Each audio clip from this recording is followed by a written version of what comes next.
ಯಾರ್ಯಾರಿಗೆಲ್ಲ ನನ್ನ ವೀಡಿಯೋಯಿಂದ ಯೂಸ್ ಆಗುತ್ತೋ ಗೊತ್ತಿಲ್ಲ. ಬಟ್ ಯಾರಿಗೆಲ್ಲ ದಿನ ಏನು ಅಡುಗೆ ಮಾಡಲಪ್ಪ ಅಂತ ಚಿಂತೆ ಆಗಿರೋರ್ಗಂತೂ ನನ್ನ ವೀಡಿಯೋ ಯೂಸ್ ಆಗುತ್ತೆ.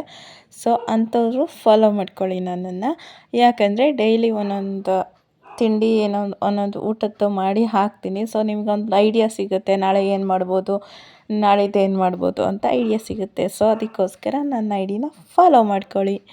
ಇವತ್ತು 8ನೇ ದಿನ ನಾನು ಅಡುಗೆ ಮಾಡೋ ಚಾಲೆಂಜಲ್ಲಿ. ಇವತ್ತು ಮಂಗಳವಾರ, ಆ್ಯಕ್ಚುಲಿ ಸೋಮವಾರದ ವಿಡಿಯೋ ನಾನು ಮಂಗಳವಾರದ್ದು ಹಾಕ್ತಾಯಿದ್ದೀನಿ.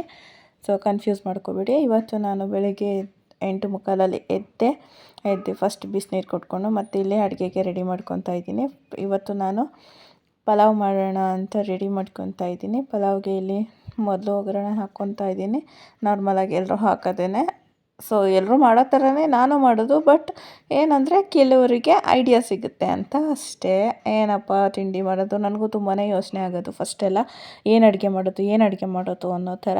ಸೊ ಇವಾಗ ಡೈಲಿ ಒಂದೊಂದು ಅಡುಗೆ ಮಾಡೋಣ ಅಂತ ಫಿಕ್ಸ್ ಆಗಿಬಿಟ್ಟಿದ್ದೀನಿ, ಮಾಡ್ತಾಯಿದ್ದೀನಿ. ಸೊ ನನಗೆ ಏನೂ ಕನ್ಫ್ಯೂಸು, ಬೇಜಾರು ಏನೂ ಆಗ್ತಿಲ್ಲ. ಸೊ ಇಲ್ಲಿ ನಾನು ಪಲಾವ್ಗೆ ಬೆಳ್ಳುಳ್ಳಿ, ಶುಂಠಿ, ಹಸಿಮೆಣ್ಸಿನ್ಕಾಯಿ, ಕೊತ್ತಂಬರಿ ಸೊಪ್ಪು, ಪುದೀನ, ಒಂದು ಸ್ವಲ್ಪ ಈರುಳ್ಳಿ, ಸ್ವಲ್ಪ ಟೊಮೊಟೊ ನಾನು ರುಬ್ಬಕ್ಕೆ ಕೂಡ ಹಾಕ್ತೀನಿ. ಯಾಕಂದರೆ ಅನ್ನ ಸ್ವಲ್ಪ ನನಗೆ ಜ್ಯೂಸಿ ಥರ, ಅಂದರೆ ಮೆತ್ತಗೆ ಸ್ವಲ್ಪ ಸಾಫ್ಟಾಗಿ ಆ ಥರ ಇದ್ರೇ ಇಷ್ಟ. ಫುಲ್ಲು ಡ್ರೈ ಉದುರುದ್ರಾಗೆಲ್ಲ ಇದ್ದರೆ ನಂಗೆ ಜಾಸ್ತಿ ಇಷ್ಟ ಇಲ್ಲ ತಿನ್ನೋಕ್ಕೆ. ಸೊ ಅದಕ್ಕೋಸ್ಕರ ನಾನು ರುಬ್ಬಕ್ಕೂ ಕೂಡ ಟೊಮೊಟೊ ಹಾಕ್ತೀನಿ, ಒಗ್ಗರಣೆಗೂ ಕೂಡ ಟೊಮೊಟೊ ಹಾಕ್ತೀನಿ. ಇಲ್ಲಿ ನಾನು ಬಟಾಣಿ ಕಾಳು ಫಸ್ಟೇ ಬೇಯಿಸ್ಕೊಂಡಿದ್ದೆ, ಹಾಗೆ ಬೇಯಿಸ್ತೀನಿ. ನಾನು ತಪ್ಲೆಯಲ್ಲಿ ಮಾಡೋದ್ರಿಂದ ಬೇಯಲ್ಲ ಅದು ಬೇಗ. ಸೊ ಅದಕ್ಕೋಸ್ಕರ ನಾನು ಫಸ್ಟು ಸಪ್ರೇಟಾಗಿ ಕೂಗಿಸ್ಕೊಂಡು ಬಟಾಣಿನ ಆಮೇಲೆ ಹಾಕ್ಕೊತಾ ಇದ್ದೀನಿ. ಇವಾಗ ತರಕಾರಿ ಎಲ್ಲ ಚೆನ್ನಾಗಿ ಬೆಂದಮೇಲೆ ಇವಾಗ ರುಬ್ಬಿರೋ ಮಸಾಲೆ ಹಾಕ್ಕೊಂಡು, ಮತ್ತು ನನ್ನ ಗಂಡನಿಗೆ ಹೇಳಿದ್ನಲ್ಲ ಗ್ರೀನ್ ಕಲರ್ ಮಸಾಲೆದು ತಿನ್ನೋಕ್ಕೆ ಇಷ್ಟಪಡಲ್ಲ, ಅದಕ್ಕೋಸ್ಕರ ಇಲ್ಲಿ ಸ್ವಲ್ಪ ನಾನು ಏನೇ ಮಾಡಿದ್ರು ಚಿಲ್ಲಿ ಪೌಡರು ಮತ್ತು ಸ್ವಲ್ಪ ಗರಂ ಮಸಾಲ ಹಾಕ್ತೀನಿ. ಆವಾಗ ಅದು ರೆಡ್ ಕಲರ್ ಟರ್ನ್ ಆಗುತ್ತಲ್ಲ, ಆವಾಗ ತಿನ್ಕೊತಾರೆ. ನೆಕ್ಸ್ಟು ನಾನಿಲ್ಲಿ ಉಪ್ಸಾರಿಗೂ ಕೂಡ ರೆಡಿ ಮಾಡ್ತಿದ್ದೆ ಮಧ್ಯಾಹ್ನಕ್ಕೆ. ಇವತ್ತು ಉಪ್ಸಾರು ಮಾಡ್ತಾಯಿದ್ದೀನಿ, ಬೇಳೆನೂ ಮತ್ತು ಹುಳ್ಳಿಕಾಯಿ ಹಾಕ್ಬಿಟ್ಟು. ಸೊ ಉಪ್ಸಾರು ಕೂಡ ರೆಡಿಯಾಗಿತ್ತು, ಕಾಳು ಸ್ವಲ್ಪ ಚೆನ್ನಾಗಿ ಬೆಂದೋಗ್ಬಿಟ್ಟಿದೆ. ಈ ಕಡೆ ಪಲಾವ್ ರೆಡಿ ಆಗ್ತಿದ್ರೆ ಆ ಕಡೆ ಉಪ್ಸಾರು ಕೂಡ ರೆಡಿ ಆಯಿತು. ಅದು ಪಲ್ಯ ಕೂಡ ಮಾಡಿದೆ. ನನ್ನ ಗಂಡಂಗೆ ಈ ಥರ ಪಲ್ಯಗಳೇನಾದರೂ ಕಾಳ್ದು ಮಾಡಿಕೊಟ್ರೆ ಅದು ಮಾತ್ರ ಚೆನ್ನಾಗಿ ಹೋಗುತ್ತೆ. ಸೊ ಪಲ್ಯನೂ ಕೂಡ ರೆಡಿ ಆಯಿತು. ಇವಾಗ ನೆಕ್ಸ್ಟು ಉಪ್ಸಾಂಬಾರಿಗೆ ಖಾರ ರುಬ್ಕೋಬೇಕಲ್ಲ, ಖಾರ ರುಬ್ಕೊಳ್ಳೋಣ. ಎಷ್ಟೊತ್ತಿಗೆ ಇಲ್ಲಿ ಮಸಾಲೆ ಬೇಯೋದಕ್ಕೆ ಆಗಿತ್ತು ಬೆಂದು. ಇವಾಗ ಅದಕ್ಕೆ 1/4 ಗ್ಲಾಸಷ್ಟು ಅಷ್ಟೇ ಅಕ್ಕಿ ಹಾಕಿದ್ದೆ ನಾನು. ಸೊ 2.5 ಗ್ಲಾಸಷ್ಟು ನೀರು ಹಾಕಿದ್ದೀನಿ. ಈ ಕಡೆ ವೈಟ್ ರೈಸ್ಗೂ ಕೂಡ ಇಟ್ಟಿದ್ದೀನಿ. ಈ ಕಡೆ ನಾನು ಒಂದೇ ಸಲ 3 ಸ್ಟವ್ ಇರೋದ್ರಿಂದ, 3 ಒಲೆ ಇರೋದ್ರಿಂದ ಎಲ್ಲ ಒಂದೇ ಸಲ ಮಾಡ್ಕೊಂಬಿಡ್ತೀನಿ. ಬೇಗ ಅಡುಗೆ ಆಗುತ್ತೆ.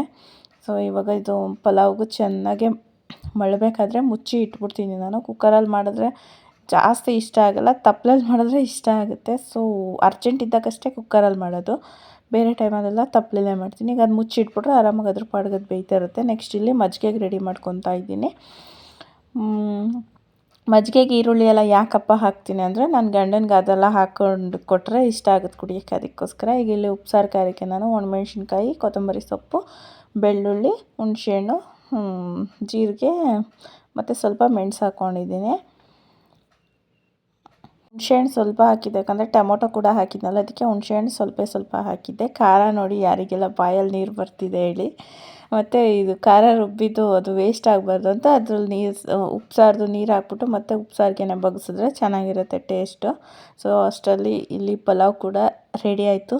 ಮತ್ತು ಟೀ ಕೂಡ ಮಾಡ್ಕೊಂಡು ಕುಡಿಯೋಣ ಅಂತ ಟೀ ಮಾಡ್ಕೊಂಡಿದ್ದೀನಿ.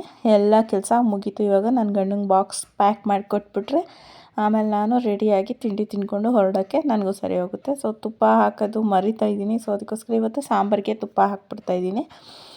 ಇಲ್ಲಾಂದರೆ ನನ್ನ ಗಂಡ ತೊಗೊಂಡೋಗಿ ಫ್ರಿಜ್ಜಲ್ಲಿ ಇಟ್ಕೊಂಡು ಜೋಪಾನ ಮಾಡು ಅಂತ ಬೈತಾರೆ. ಅದಕ್ಕೋಸ್ಕರ ಇವತ್ತು ನೆನಪಲ್ಲಿ ಇಟ್ಕೊಂಡು ಸಾಂಬಾರಿಗೆ ಹಾಕಿಬಿಟ್ಟೆ. ಈ ಕಡೆ ಮಜ್ಜಿಗೆನೂ ಹಾಕಿ ಬ್ಯಾಗಿಗೆ ರೆಡಿ ಮಾಡಿ ಮಕ್ಕಳನ್ನ ಸ್ಕೂಲಿಗೆ ಕಳಿಸೋ ಥರ ನನ್ನ ಗಂಡನ ಇವಾಗ ಕಳಿಸ್ತಾಯಿದ್ದೀನಿ. ಯಾರ್ಯಾರಿಗೆಲ್ಲ ಇಷ್ಟ ಆಯಿತು ವಿಡಿಯೋ, ನೀವು ಲೈಕ್ ಮಾಡಲ್ಲ ಗೊತ್ತು, ಪೂರ್ತಿಯಾಗಾದರೂ ನೋಡಿ. Thank you for watching.